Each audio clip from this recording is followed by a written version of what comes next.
नाज़रीन, हमारी सीरीज क़ससुल अंबिया के छठे हिस्से में खुशामदीद। इस सीरीज में हम अंबियाए कराम की जिंदगी के अहम वाक़यात आप तक पहुंचाते हैं और आज की सीरीज के छठे हिस्से में हम बात करेंगे हजरत लूत अलैहिस्सलाम पर। नाज़रीन, हजरत लूत अलैहिस्सलाम का नस्बनामा कुछ यूं बयान किया गया है। लूत बिन हारान बिन तारिख, और तारिख वही मशहूर आज़र हैं जो हजरत इब्राहीम अलैहिस्सलाम के वालिद थे। हजरत लूत अलैहिस्सलाम इब्राहीम अलैहिस्सलाम के भतीजे थे, क्योंकि इब्राहीम अलैहिस्सलाम और हारान और नाहूर आपस में भाई थे और हजरत इब्राहीम अलैहिस्सलाम और लूत अलैहिस्सलाम एक ही वक्त में पैगंबर बने, जबकि इनकी बस्तियां अलग अलग थी। हजरत लूत अलैहिस्सलाम अपने चचा इब्राहीम अलैहिस्सलाम की इजाजत से और हुक्म से इनका इलाका छोड़कर गौर जगर के इलाके सदूम शहर में आबाद हो गए। यह इलाका कई बस्तियों पर मुश्तमिल था। यहाँ के रहने वाले लोग फासिक और फाजर और बदतरीन काफिर थे और सीरत और किरदार में तमाम दुनिया से बदतरीन थे। राहगीरों को लूटते और मजलिसों में बुरा काम करते थे और एक दूसरे को बुरे काम से ना रोकते थे, बल्कि वो खुद भी वो बुरा काम कर गुजरते थे। और इन लोगों ने बेहयाई की ऐसी बुनियाद डाली जो इनसे पहले किसी के तसव्वुर और गुमान में भी ना थी। नाज़रीन, जब हजरत लूत अलैहिस्सलाम को पैगंबर बनाकर इन लोगों की तरफ भेजा गया तो हजरत लूत अलैहिस्सलाम ने इन लोगों को अल्लाह की तरफ बुलाया और फरमाया कि एक अल्लाह की इबादत करो जिसका कोई शरीक नहीं, और इन लोगों को बेहयाई के कामों से रोका, और जिन कामों से रोका गया था वो इससे बाज भी ना आए, बल्कि अपने गलत काम को जारी रखा और अपनी सरकशी और गुमराही से ना रुके और अपनी तरफ भेजे गए रसूल को अपनी बस्ती से बाहर निकालने का इरादा किया और इसको कमजोर समझा और इससे मजाक किया। और हजरत लूत अलैहिस्सलाम की पूरी गुफ्तगू के जवाब में इस बेअक्ल कौम का जवाब यह था कि आले लूत को इस बस्ती से निकाल दो, ये लोग पाकबाज बने फिरते हैं। बस अल्लाह ताला ने लूत अलैहिस्सलाम और इनके घर वालों को कुफ्र शिर्क और दीगर बुराइयों और लाइशों से पाक रखा और इनकी हिफाजत फरमाई। नाज़रीन, हजरत लूत अलैहिस्सलाम की कौम ने आपको यहां तक कह दिया था कि अगर तू सच्चा है तो हमारे पास अल्लाह का अजाब लेकर आ, और जिस अजाब से इनको लूत अलैहिस्सलाम ने डराया था इस अजाब के वाक़या होने का मुतालबा कर दिया। इस वक्त इनके नबी लूत अलैहिस्सलाम ने इनके लिए बददुआ की और रब्बुल आलमीन से फसादी कौम के खिलाफ मदद करने की इल्तिजा की। हजरत लूत अलैहिस्सलाम की गैरत की वजह से अल्लाह ताला की गैरत भी जोश में आई और इनके नाराज होने पर अल्लाह ताला भी नाराज हुआ और इसने अपने बंदे और रसूल की दुआ कबूल की और इसने अपने इज्जत वाले पैगंबर और अजमत वाले फरिश्ते भेजे जो इब्राहीम अलैहिस्सलाम के पास से गुजरे और इनको साहिब इल्म बेटे की खुशखबरी सुनाई। और ये फरिश्ते जो असल बड़े काम के लिए आसमान से नाजिल हुए थे, इसकी भी खबर हजरत इब्राहीम अलैहिस्सलाम को दे दी। और वो खबर ये थी कि हम अल्लाह की तरफ से गुनहगारों की तरफ भेजे गए हैं ताकि इन पर कंकर बरसाएं जिन पर हद से बढ़ जाने वालों के लिए तुम्हारे परवरदिगार के हाथ से निशान कर दिए गए हैं। नाज़रीन, फरिश्तों ने हजरत इब्राहीम अलैहिस्सलाम को बता दिया कि वो हजरत लूत अलैहिस्सलाम की कौम पर अजाब नाजिल करने के लिए आए हैं। तो हजरत इब्राहीम अलैहिस्सलाम ने अल्लाह ताला से कौम लूत के बारे में पुरजोर सिफारिश की, और वो इसलिए कि इनको उम्मीद थी कि वो शायद अपने नबी की बात मान लें और अल्लाह की तरफ झुक जाएं और इसके फरमाबरदार हो जाएं और गलत कामों को छोड़ दें और अल्लाह की हदायत की तरफ लौट आएं।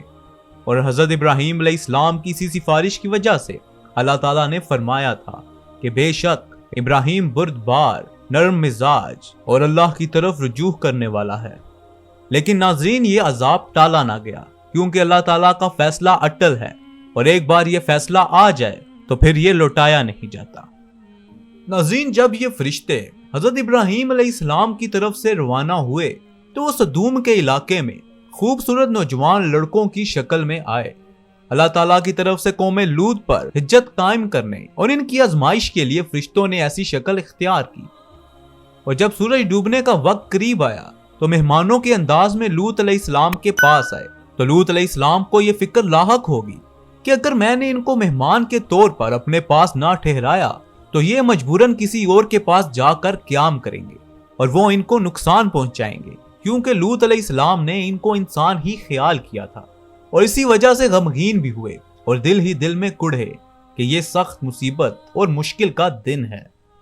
ناظرین، حضرت لوط علیہ السلام ان سے بہت شرمائے اور ان کے آگے آگے چل پڑے اور ان سے اشاروں اور کنایوں کے انداز میں گفتگو شروع کر دی کہ شاید وہ کسی طرح اس علاقے سے چلے جائیں۔ حضرت لوط علیہ السلام نے یہ بھی کہا کہ اللہ کی قسم، روئے زمین پر ان لوگوں سے زیادہ برے اور گندے لوگ کہیں نہیں۔ وہ تھوڑی دیر چلنے کے بعد یہی بات بار بار دہراتے، حتیٰ کہ 4 دفعہ آپ نے یہی بات دہرائی، اور ان فرشتوں کو بھی یہی حکم ہوا تھا کہ اس بستی کے لوگوں کو اس وقت تک ہلاک نہیں کرنا جب تک ان کے نبی ان کے خلاف گواہی نہ دیں۔ ناظرین، جب حضرت لوط علیہ السلام کے پاس یہ نوجوان آئے تو اس وقت ان کے گھر کے علاوہ یہ بات کسی کو معلوم نہ تھی۔ تو حضرت لوط علیہ السلام کی بیوی باہر گئی اور قوم کے لوگوں کو بتایا کہ لوط کے گھر کچھ لوگ آئے ہیں اور ان سے زیادہ حسین و خوبصورت چہرے میں نے کبھی نہیں دیکھے۔ تو ان کی قوم بھاگتی ہوئی ان کی طرف آئی تو حضرت لوط علیہ السلام نے ان کو برے اور بے حیائی کے کام سے روکا اور دوسرا ان کے خلاف گواہی بھی دے دی کہ ان میں سے کوئی سمجھدار اور خیر والا شخص نہیں ہے، بلکہ وہ سب کے سب فاسق و فاجر، کافر اور کند ذہن ہیں۔ تو حضرت لوط علیہ السلام کی قوم نے ان سے کہا کہ اے لوط، تجھے اچھی طرح علم ہے کہ ہمیں اپنی عورتوں کی خواہش نہیں ہے، عورتوں کے علاوہ ہماری غرض اور ہمارا مقصد تیرے علم میں ہے۔ اور اس کے بعد ان بدبختوں نے اپنے مہربان رسول سے اتنی گندی بات کہی اور اللہ سے بالکل نہ ڈرے۔ اور اس بات کو سننے کے بعد لوط علیہ السلام نے بے بسی کے عالم میں اپنی دلی خواہش کا اظہار کیا کہ کاش میرے پاس تم سے نمٹنے کے لیے طاقت ہوتی تو میں ان کو ضرور سزا دیتا۔ اس کے بعد فرشتے بول پڑے اور کہنے لگے، اے لوط، گھبراؤ نہیں، ہم یقیناً تیرے رب کی طرف سے بھیجے ہوئے فرشتے ہیں، یہ لوگ تیرے تک ہرگز نہ پہنچ سکیں گے۔ اور اس کے بعد حضرت جبرائیل علیہ السلام ان کے پاس آئے اور اپنے پر کے ایک کونے کے ساتھ ان کے اوپر وار کیا تو ان کی آنکھوں کو اندھا کر دیا، یہاں تک کہ ان کے چہروں پر آنکھوں کا نام و نشان تک مٹ گیا۔ تو وہ لوگ دیواروں کو ٹٹولتے ہوئے واپس پلٹے، مگر اس کے ساتھ ساتھ اللہ کے رسول کو دھمکاتے رہے اور کہنے لگے، اچھا کل تو آنے دو، پھر دیکھ لینا تمہارا کیا بنتا ہے۔ ناظرین، اس کے بعد فرشتوں نے حضرت لوط علیہ السلام کو کہا کہ رات کی آخر تک اس بستی سے نکل جائیں اور ان میں سے کوئی پیچھے مڑ کر نہ دیکھے، یعنی جب عذاب ان پر نازل ہو رہا ہو تو کوئی عذاب کی آواز سن کر پیچھے مڑ کر نہ دیکھے۔ اور فرشتوں نے لوط علیہ السلام کو فرمایا کہ تم ان لوگوں کے پیچھے پیچھے چلنا۔ ناظرین، حضرت جبرائیل علیہ السلام نے اپنے ایک پر کے کنارے کے ساتھ ان کے علاقے کی بنیادوں کو کھیڑ دیا اور زمین کو اٹھا لیا اور آسمان تک بلند کیا، اور پھر ان کو الٹ دیا اور اوپر والی زمین نیچے اور نیچے والی اوپر آ گئی، اور پھر ان کے اوپر کنکریلے پتھر برسائے جو آسمان سے نیچے آ رہے تھے، اور ہر پتھر پر اس شخص کا نام لکھا ہوا تھا جس پتھر نے اس شخص کو کچلنا تھا۔ ناظرین، مختلف روایات کے مطابق کہا جاتا ہے کہ اس بستی میں 400 افراد تھے اور کچھ کے قول کے مطابق 4000 افراد تھے۔ اور جب ناظرین حضرت لوط علیہ السلام اپنی بیٹیوں اور بیوی کے ساتھ اپنی قوم سے جا رہے تھے تو ان کی قوم پر عذاب نازل ہو گیا، تو ان کی بیوی نے حکم کی نافرمانی کی اور منع کرنے کے باوجود پیچھے مڑ کر دیکھا اور اپنی قوم کے اوپر نازل ہونے والے عذاب کو دیکھ کر بولی، ہائے میری قوم! تو ایک پتھر اس کے اوپر آ کر گر گیا اور اس کو کچل کر رکھ دیا۔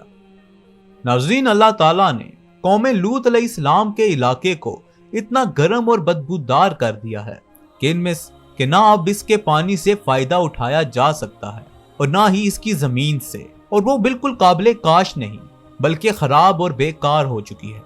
اللہ تعالیٰ نے اس بستی کو عبرت و نصیحت کا نمونہ بنایا ہے اور اپنی عظمت و قدرت کی نشانی اور اپنی مخالفت کرنے والوں اور رسولوں کی تکذیب کرنے والوں اور اپنے نفس کی خواہشات کی پیروی کرنے والوں اور مالک و آقا کی نافرمانی کرنے والوں کو انتقام کی مثال بنا دیا ہے۔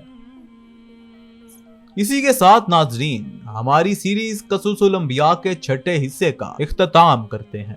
ہماری اگلی سیریز آنے تک اپنا بہت بہت خیال رکھیں۔ خدا حافظ۔